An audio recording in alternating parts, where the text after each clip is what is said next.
Hi there, so my name's Alexa and I am the owner of the Book Refinery, and today I'm really excited to be interviewing the wonderful Catherine Gladwyn, who has now not only written one book, but she has actually written two.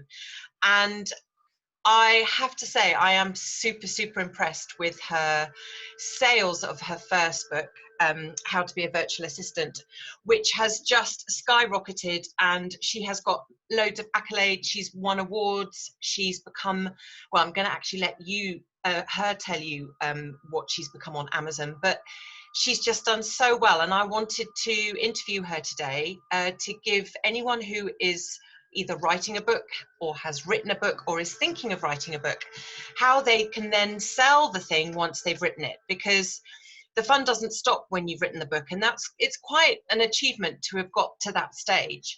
And I think you need to be thinking without putting anyone off, but I think it's a really good idea to have a clear strategy before you start of how you're then going to sell the book once you've written it.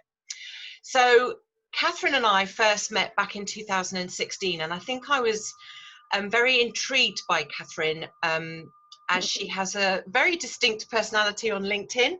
She says what she wants to say, and I love her sense of humour. And I contacted her because I needed some help. So Catherine, I'm going to throw it back over to you. Introduce yourself. Tell me what it is you do and how we work together, and then we'll crack on with the questions that I've got for you. Okay, well, thank you for inviting me. And I love this because we're always, there's no hierarchy, is there, with us? No. We're on a level. Well, I don't know. I think actually, you tell me what to do rather the other way around, but there you go. Yeah, but I know that you just roll your eyes and let me get on with it. You're too easy to work with. It's like, who's the client and who's the customer here?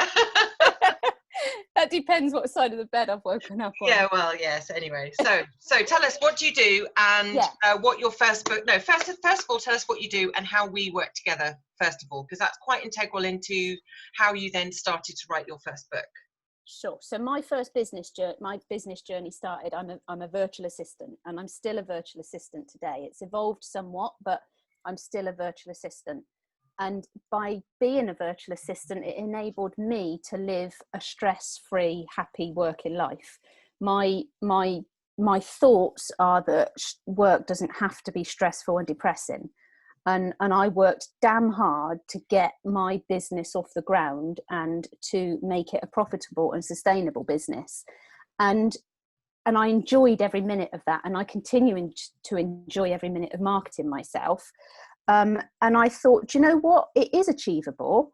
You don't just say to people, oh, I've done it, so you can do it too. You know, that feels good. It gives people that impression that, wow, she can do it, then I can. But I wanted to give people a little bit more.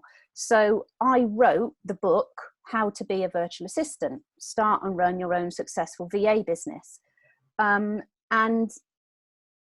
I gave everything in there. I didn't write it as a lead magnet. I wrote it. So somebody that helped me write the blurb on the back, because I wanted to really sell it with the blurb on the back. They said, genuine question, why are you training the competition? Why are you training other people? And it genuinely is because I don't want other people to live a stressful working life. Nowhere in the dictionaries under work does it say life limiting, stressful, and blah blah blah. It's where we spend the majority of our time. I mean, it should be enjoyable, shouldn't it? I mean, we shouldn't have to get that horrible waking up feeling of, oh, I've got to go to work. You don't want that. I mean, that's an awful existence, I think. Yeah. And the book, I mean, my second book is more me, because the first book I maybe held back a little bit on me somewhat because I didn't know how it would be. Let's just rewind though, because when we first met, and I'm going to be really transparent here, is Catherine is, she helps me out. She's my virtual assistant. She's my virtual assistant. Like, she doesn't work for anyone else. Catherine and I work together, and I have to say Catherine is a fantastic part of my business. And I really do consider her part of the Book Refinery team. But when we first had that interview, sort of vetting to make sure that we were right for each other, and you asked what I did, what was your first reaction when I asked you that question? Well, I'd already done Well, a little bit. when I told you what I did, what was your first reaction? Yeah, well, I'd already done a bit of stalking on you to find out what you As a do surprise. anyway. Yeah. And to be honest, I didn't. I just thought, oh my God, she must work with like J.K. Rowling, and all of this business. And I was in awe of what you did. I love your tagline about getting your book out of your head and into print. It just, but I thought, I'm excited to work with you because I love having clients that I can learn from as well. And I knew that it was an area that I was unfamiliar with, although the work that you wanted me to help you with, I was completely familiar with. Yeah. But your area was different. And I was just really excited about it. But I was never going to write a book. Never. I think actually that was the one thing you said to me was, I could never write a book. Yeah, How many books have you written, Catherine? How many books? Two now. two so far. 2 so far. And do you know what? Third is no doubt germinating. No doubt. Yeah. I tell you what, and this is kind of jumping forward, but I don't want to forget to say it. When I finished writing my first book, there was a period of grieving because I really missed it. I really missed writing it. So a second book was always going to come, I think. Yeah. And then I think one of the, forgive me if this is not quite right, but we were testing out, you were fiddling around with my website, as you like to do, and we were streamlining how people were able to order my book. And I think I got you to test a PayPal. So you ordered my book, which I then sent to you. Actually, you never refunded me? Oh, did I never refund you? No. Did you find, though, that having that book, would you say that helped you start and go, actually, do you know what? Maybe I could do this. 100%. Even though I've written 2 business books of my own, I don't read business books very often. I think you've said that quite a few times. Yeah, because I just find them so stuffy and boring, which is why mine aren't. So yours is the only one I've written, I've read in a couple of days from start to finish. Most of them I read, I don't even bother finishing them. They just go to the charity shop. But it was brilliant. It gave me everything I needed to be able to plan my book, write it, and it also, it's got that your book's got that enthusiasm in it that tells you that you can do this. And it's almost like that rub on your back when you're being sick when you come home from the pub, All right, you're gonna live. You're gonna live. It's all right. I've got and you did a new edition, and I've got both of them now. Aw, super fan. So would you say that was what changed your mind, do you think, from absolutely. your attitude of, there's no way I could do this, to actually, do you know what, let's just see what this is all about? Yes, absolutely. Yeah. And I didn't tell anybody. The no, only you person didn't. I told, no, I just woke up one morning in November 2017 and said to my other half, I'm going to write a book. I'm going to help other people become a virtual assistant. And it was because the night before I'd finished reading your book. And okay. It all started from there. And what did you start with? Like, did you literally read my book and do sort of chapter 1, chapter 2, chapter 3, or? So I read your book all the way through, and then I went back to it again and went through it from start to finish to help me. Well, I started with the planning stage, which is, it's so important with anything you do, isn't it? Definitely. But I want people to know as well that I used your coaching service too. I didn't just use the book. The book gives you so much, but it doesn't give you that personal element, enables you to, bounce ideas off of somebody and just to clarify certain things. So I found that enormously useful as well, that using your coaching. And how did you find the actual process of writing? Did you find it easy? Did you find it hard? Did you struggle on some days? Like, did you set yourself a time limit? Like, what do you think helped you with your book writing journey, do you think? I did set myself a time limit, but I set myself longer than I thought it would take me, so that I didn't put any pressure on myself. Mm-hmm. Because you still want to run your business alongside it as well. Of course, of course. I tell you what, with the first book, the only trouble I had was me thinking, I can't tell other people or help other people to start and run their own business. And then I'd think, well, hang on a minute, I can, because I'm doing it. And you gave me that with our coaching as well. You gave me that as well, saying you can, you're doing it. You're just imparting what you've done successfully. So there was a bit of that. I didn't get that with the second book. The second book, I think, it's pretty much like they say. Actually, writing books is like having children, in the fact that the first one seems like your life's going to change and it's impossible, and then the second one is just so much easier, and it's like and then the third one, it's just like, well, whatever, doesn't matter. Yeah. Did you find the second one easier to write? We'll get on to sort of the marketing aspect, because that's really what this interview is all going to be about how you managed to get such great success with your first book. And I know you're going to do exactly the same with your second. And your second book has literally only been out, not even a month? Not even a month? No, I think it was the end of July, wasn't it? Or beginning of, beginning of August, I think it was. Very beginning, I think. But, and this is the 20th of August, isn't it? Yeah, so almost a month, I would say. Yeah, so I mean, gosh, so I really want to get onto the whole how you managed to get such a great result with Amazon on your first book. But I think this bit is important as well, with the leading up to it. So when you were writing your book and you were nearing the end, did you have an idea then of how you were going to sell, who you were going to sell to? Did you figure that out before you started? Did you have a clear idea? Well, I already knew my audience with how to be a virtual assistant, because it was people that want to start and run their own virtual assistant business. Although it's been really useful for people that are already virtual assistants that perhaps aren't doing so well, or need to know that they are doing everything right. So it's a huge market for it. But my top tip is, with the marketing, is to start 3 months before you finished it, so that you build up that audience and excitement prior to that. And I did that with the first book, and I did it with the second book as well.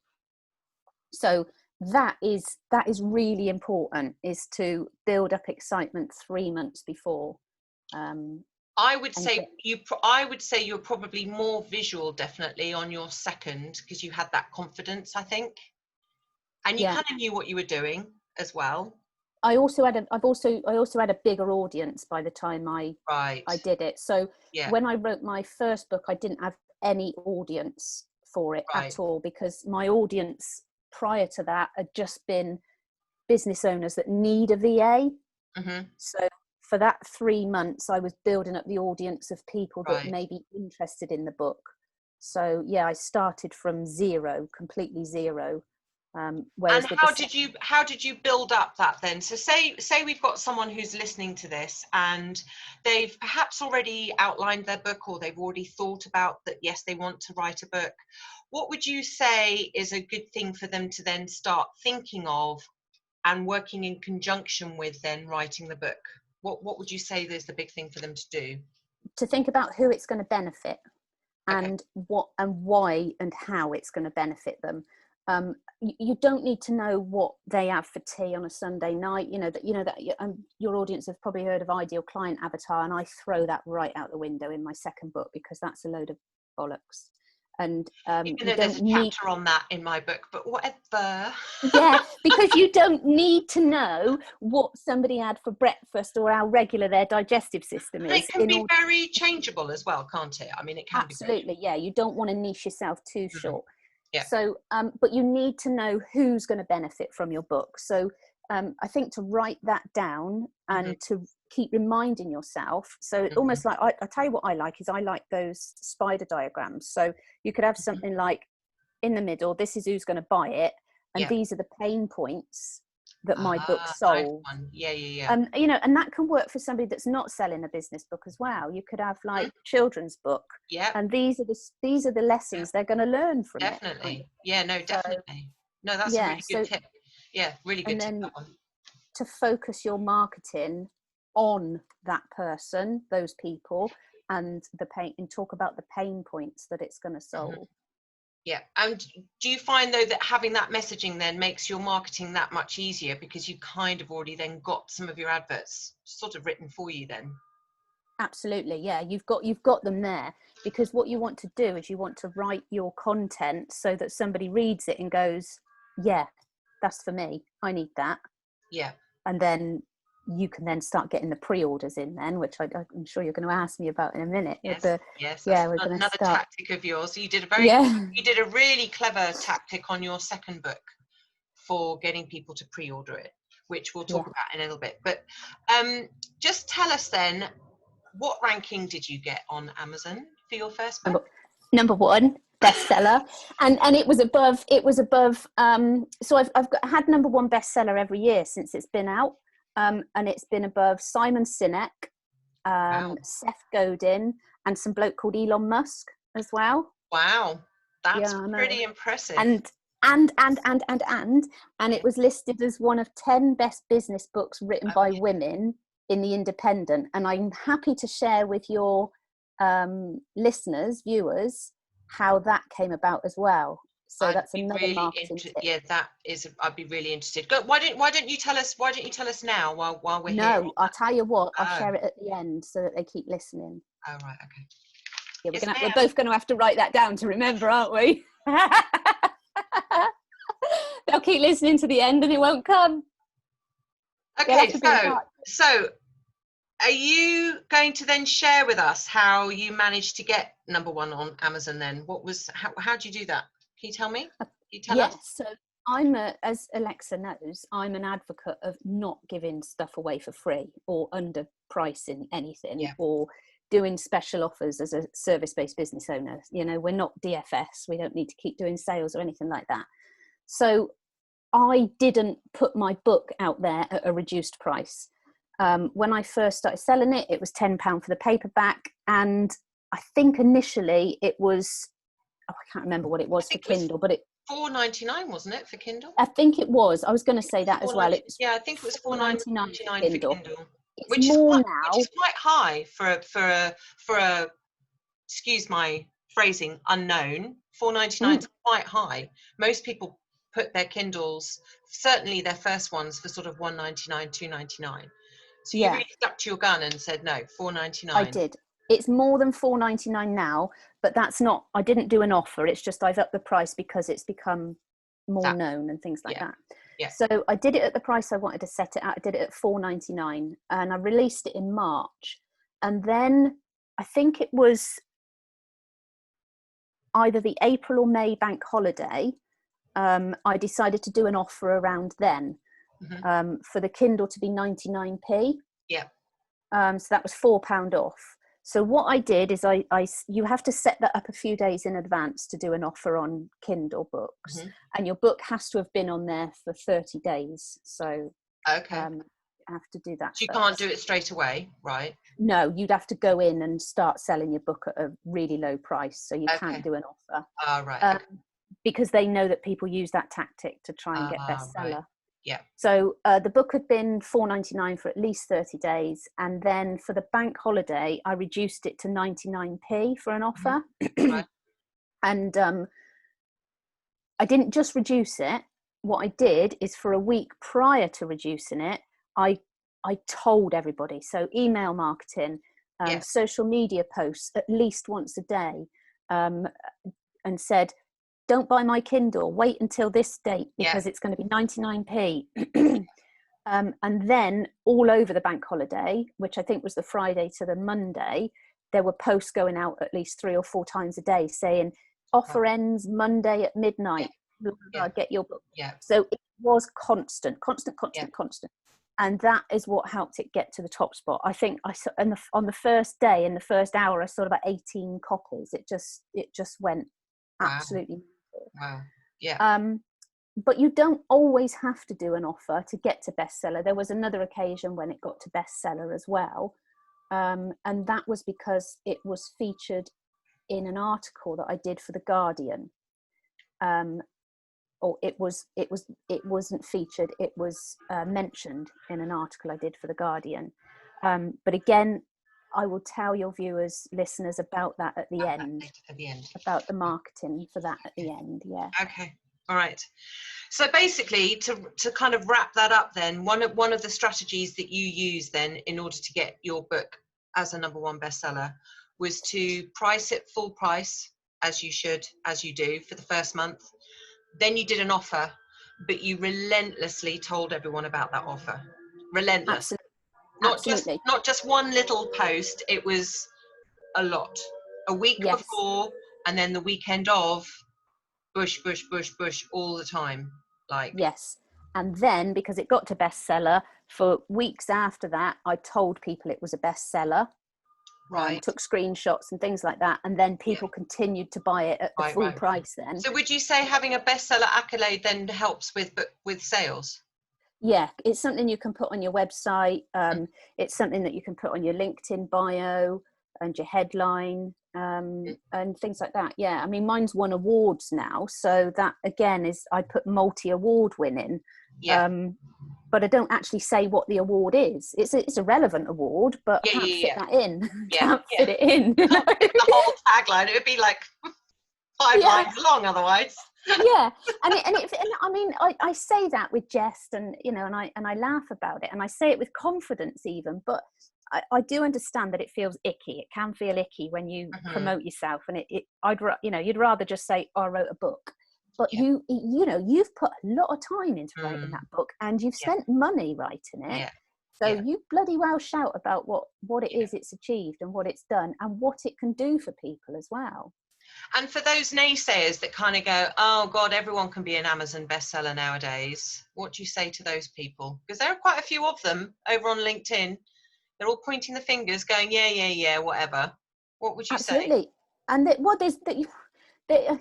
people can become bestsellers, and there are dodgy tricks you can do to get to that bestseller status, which I won't share here because I think it's unethical. Yeah. And Amazon are really, really hot. So if they get a whiff, find out find out what you're doing, they will take it. They will take your book down, and you will never get it back on there again. Yeah. So it's up to you. I've seen people write books and it's so clearly they've got their dad writing a review. I think that's unethical as well. All of my reviews are genuine. Yeah. And God, they're hard to come by as well, aren't they? I mean, reviews, they're fantastic. They're like gold dust though. So, but that's a really another good tactic as well, to get reviews, because if you're a 5-star reviewer, or if your book has 35 5-star reviews on Amazon, that's pretty good. You can't be bribing that many people. You don't have time, and you wouldn't do it anyway. But do you know what I mean? Like, getting people to review your book is also hard work, but so rewarding when you get that 5-star review. Absolutely. And I mean, I've not checked the guidelines for a little while, but what it was is you couldn't give somebody an incentive in return for a review. So one lady, she won a competition of mine to have an early release of my second book in exchange for a review to go in the book, so that it was a competition so she could have her name in the book. But I won't let her do an Amazon review. No. Because she's not bought a book. She won a competition, and it's against their guidelines. That'd get me one more review if she did it, but it's not. Yeah, if she wants to do a review, and Amazon have tightened up their parameters now too. You have to have spent a certain amount of money on Amazon as well before you can leave a review. I read that's £50, isn't it? Oh yeah, I thought it was 20, but I know it's now. You can't just be an Amazon member, you have to actually be active on there. Which is good. I mean, it's fantastic. And I think, don't you have to have bought the product as well? I'm not sure. No, you don't have to have don't have to have a verified purchase. If you've bought the product, the review comes up as verified purchase. If somebody hasn't bought the product from Amazon, then it still allows the review, but it doesn't say verified purchase. So I mean, because I've sold so many copies from home, my own copy that there's a lot of people that I'm asking to review it that won't say verified purchase. What did you, having now written 2 books, is there anything that you did differently with your second, having had hindsight with your first? I doing differently. I wanted a new marketing tactic to help sell the pre-orders, because I was spending more money on the editor this time, Yes. because I'd found somebody that I really wanted to work with. She speaks like me, and I knew that she wouldn't change anything in my tone of voice. She gets me, I get her. I just think she's brilliant. So her name's Jo Watson, and she rarely edits books, so I was really lucky to get her. So I thought it would be nice to sell enough books before it's written in order to pay her invoice. Right. So I came up with a new marketing. So I sat there for ages thinking, what could I do? And, you know, and even though it's about me, it gets me the money to pay for the editor. It has to be about the people that are buying it. You know, they're investing in me, so it has to be about them. So I decided that I'd do an offer for the first 100 people. They could buy the book for £10, free postage, and as a thank you for believing in me before I've even finished writing the book, they can have their name printed on a thank you page in the book. So, you know, they get a book and then they get their name in it. So everybody... they get to see their name in print. Yeah, so there's, well, there's 100 people on there. And one is my mum, I've got to admit, one is my mum. And Dave Chippy. And Dave down the Chippy, yeah. So that was fantastic. So that brought in, cause mum paid for it as well. She had no freebies for family. No. So that brought in the money to pay for the editor, and it gives these smart way. Yeah. And the promotional bit that I did was I put, I'm the author of a multi-award-winning bestseller. I can't guarantee the second book will do as well, but I'm going to give it a bloody good go. If you'd like your name in it, then pre-order here. And they came through really quite quickly. So that was, again, it needed constant marketing.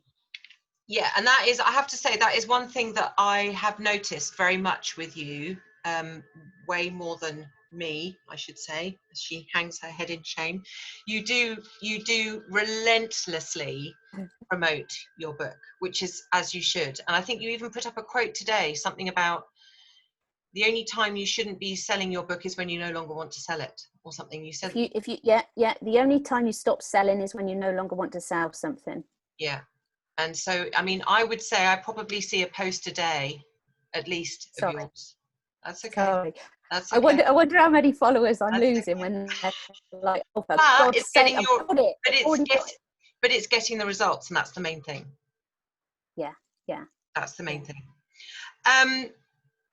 Okay, so how would you say your books now have helped you as a business owner, in terms of what has it done for you? What's it done for your business? What's it done for your sales through your business? What would you say? How has it changed? How has it changed who you've worked for, how you work, and what you're currently doing now?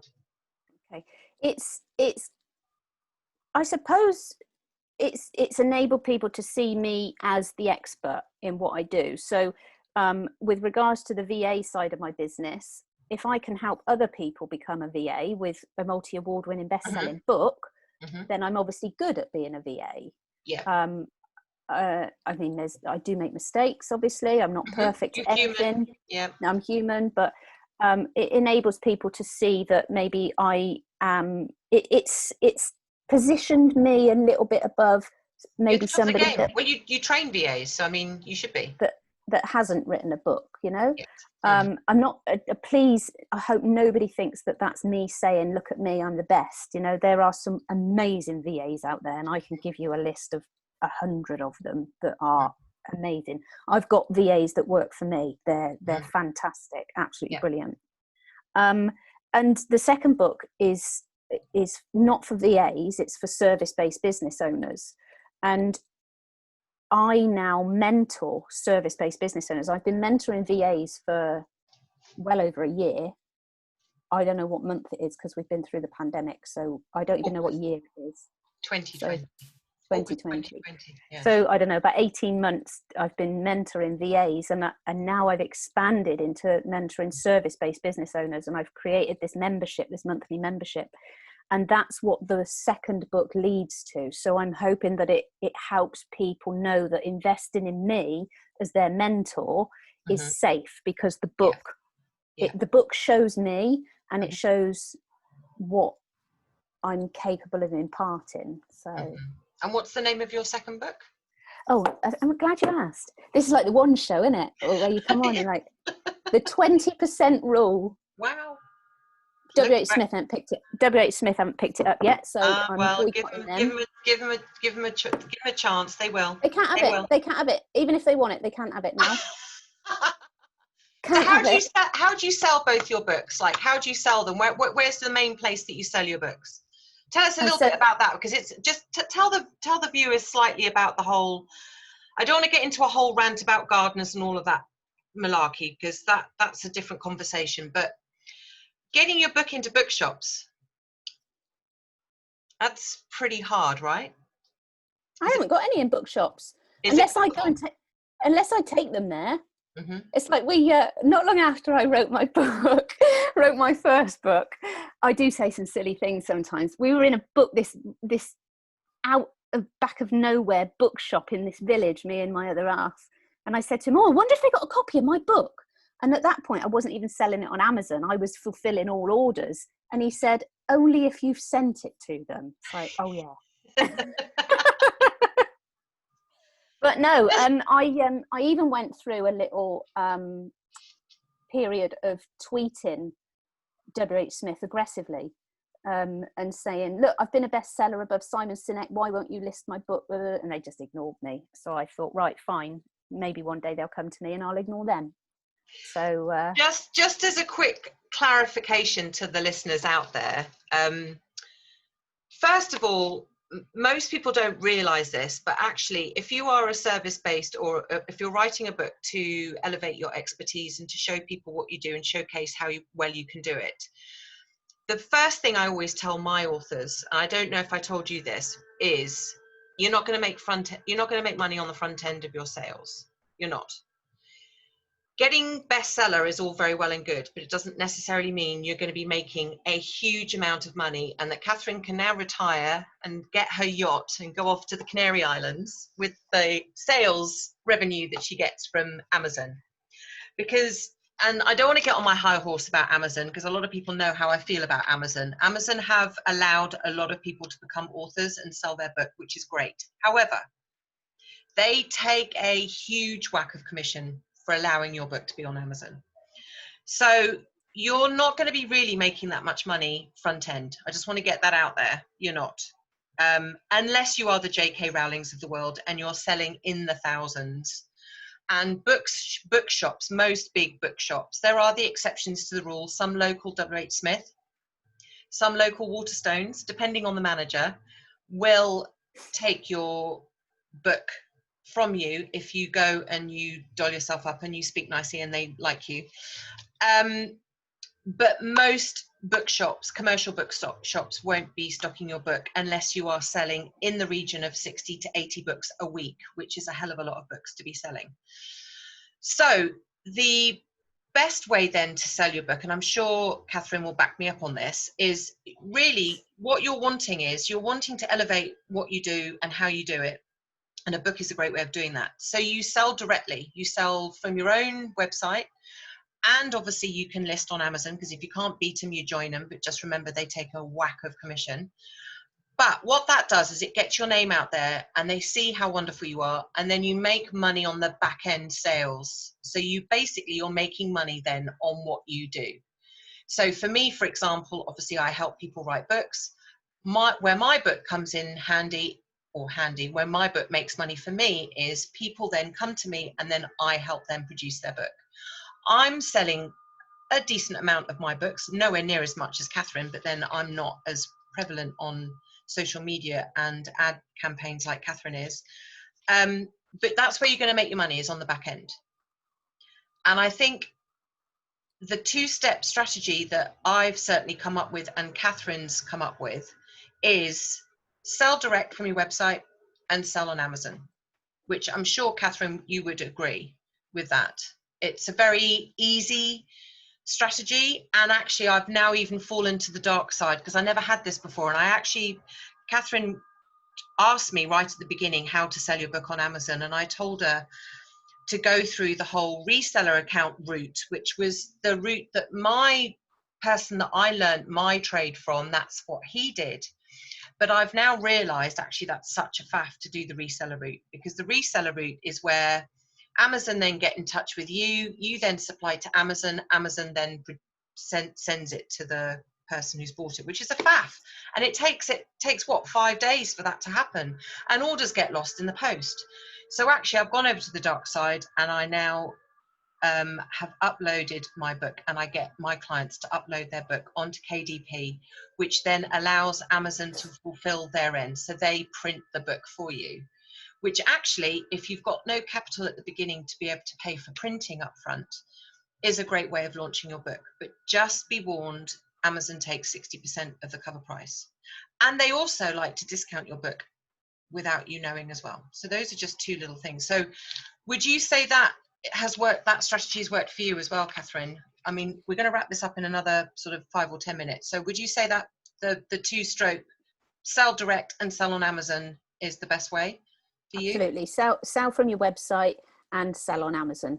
Absolutely. Yeah, you reach more people. If your book's titled well and you've got the right keywords, when people search for something that you write about, they'll find it. I've had people come to me and go, oh, I found your book because I was looking for virtual assistant books on Amazon and yours is at the top. So I bought it. So if I wasn't on Amazon, somebody else would have made that sale. Right. So they wouldn't have necessarily found you on Google necessarily. No, people do go to Amazon for books. So unfortunately, but please do go and support your local high street bookshop too. Please do. Right, we're going to wrap up soon, and we did promise that you were going to tell us how you managed to get the Independent Best Business, one of the top 10, I think it was top 10 business books written by a woman in the Independent. Is that right? That's right. And also I got a full page printed article in the Guardian as well. And I got both of those. Not the journalist didn't come to me. I went to them. I did it with sheer tenacity and went to them and said, can I send you a copy of my book? Or would you like to write about this? And they both said yes. And so my tip is to find some journalists, send them a copy of your book, and explain why the book would be of interest to their readers. And how did you do a little bit of, knowing you did some snooping about which journalists might like your book? Because I'm assuming you're not just going to have a scattergun approach and go, I know some journalists, so I'm just going to send them a copy of my book, because they're going to be going, what's this all about? Like, why? Absolutely not, because you don't want to be giving away free copies of your book unnecessarily. Very true. That's very true. No, I searched for the journalist for the Independent was a lady called Jenna Farmer, and so I did a little bit of digging. I found her on Twitter and I messaged her there.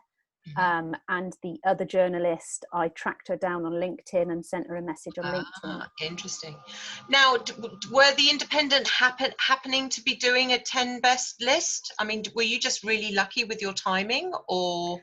She'd done one a few months previously. I think I released it in March and she'd done one in the November or something. So I said, ready for your next review. Right. So you really did your homework then in that respect.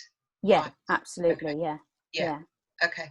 Right. And she's become a great support of me as well on Twitter, and I support her. So there's, that relationship has been built. So yeah. And then I'm assuming you're going to be sending her your second book as well for the next review. She doesn't review books anymore, so she's not having one. No. That's a shame. Oh well. I'm sure you'll be finding out who her replacement is. I'm sure. The books have already gone to them. Yeah. God. Why am I not surprised?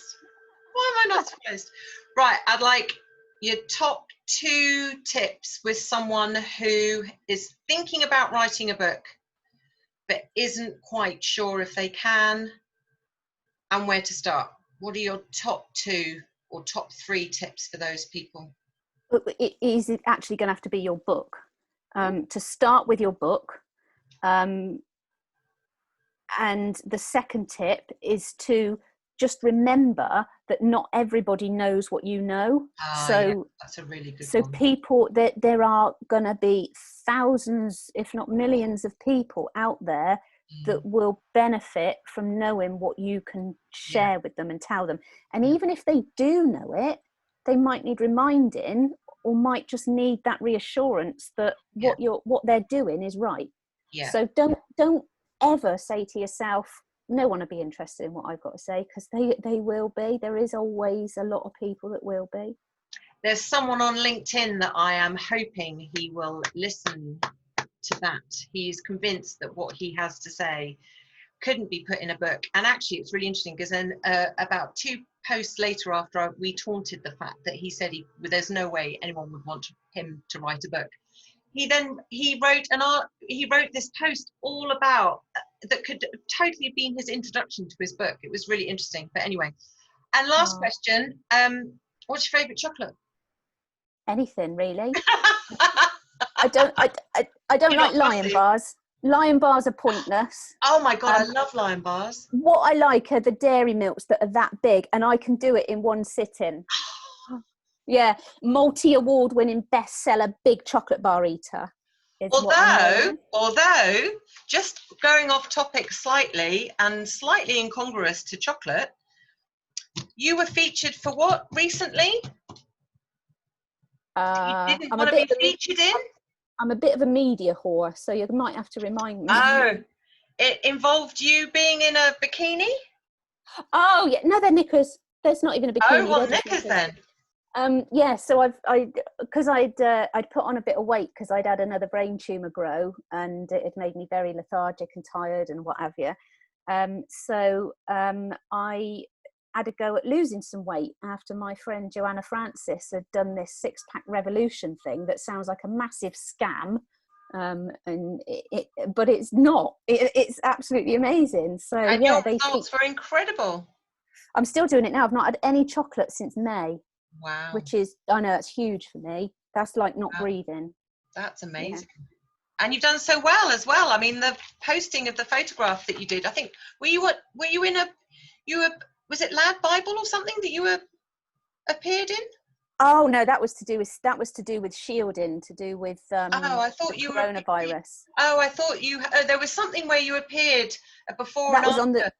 That was on the 6-pack revolution Instagram page. Yeah, because talking about my Addison's disease and just giving other people the confidence to know that they can lose weight if they've got Addison's disease. Okay, right. So let's quickly plug our books. We might as well. So do you want to go? You go first. So let's just put it there. Okay. So where can you buy that? And what about the other one? Where's the other one? Oh, I've only got one copy left of that one. Oh. So there's that one. Both of those are available on Amazon. They are, and via my website, which is catherinegladwyn.co.uk. And if you buy it via my website, I send it in a very pretty envelope, and I'll sign it as well. I actually need to grab myself, embarrassingly, a copy. Unbelievable. I'll send you one, Alexa. And no, I would like to buy one, thank you. And my book, I've actually got quite a few. Shall I share quite a few of my books that I'm in recently? Oh God, we're going to be here all day. I'm going to leave the meeting. So my book, Publish Your Way to More Clients, is available on Amazon, and also you can buy it on my website, which is thebookrefinery.com. Reluctantly Psychic, which I feature in as well, has only just come out. That is also available on Amazon. And what I got delivered yesterday, which I'm super proud of, is this amazing journal. You can't really see the embossing on the camera very well, but it's embossed there. And it's got elastics, and it's got ribbons. It's amazing. I'm really, really proud of this journal that I created with my colleague, George Anderson. So this came out yesterday, so I'm really, really proud of that. But if you want to write a book, then this is the puppy. This is the one that you want to get. Catherine, it has been a delight to chat to you like this, and I hope that everything that we've shared helps our readers or anyone who is thinking about writing a book. And I'd just like to add, and I'd like to back up actually what Catherine says, in the fact that people need to be told in several different ways of how to do something, and never ever underestimate your voice is the voice that finally resonates with that person. And I know it's a bit of a cliche, but I wrote my book thinking that if I could just help one person write a book, I felt like I did my job. Now I know I've helped write hundreds of people write their book. And it's true, if you are passionate and are legitimate and are wanting people to succeed in what you do as a service provider, honestly, even if there are 17 other books that are telling people the same thing, or you think are telling the same people as you, same thing as you, your voice, there is no one else out there with your voice, and there's no one else out there doing what you do and how you do it. So be brave and share what you do, and honestly it will make such a difference. And I think, Catherine, you can honestly say that now that you've written 2 books, it's made a massive difference to your businesses too.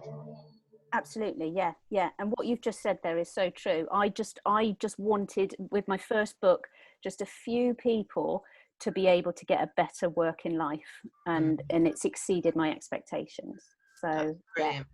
But okay. I wouldn't have been able to do it without you, Alexa, so thank you. Well, that's very kind. I mean, that wasn't the point of this interview at all, but that's really nice to know. And I mean, my business wouldn't be what it is.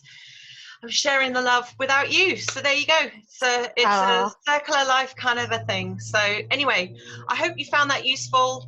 I am going to be, and I'm going to announce this now, and Catherine now is witnessing this too. So there's no way I can get out of this now. From October, I'm actually going to be doing a podcast. How exciting! And I can't believe I've just announced that, because I now that's now holding my feet to the fire. So I am going to be doing a podcast. I'm probably going to be doing, to begin with, just one a month to begin with. And then I'd like to be doing at least one every 2 weeks, maybe one a week, but we'll see. No, too much. But yeah, once a month for sure, a podcast. So you'll be seeing some information on that over on my website and on LinkedIn and on my social media. And all of us, you can follow both of us. If you go to our websites, which we've obviously told, you can find us on all our social medias, all on there. So we'd love a follow. So that's a goodbye from me. Thank you very much, Catherine. Bye. Bye.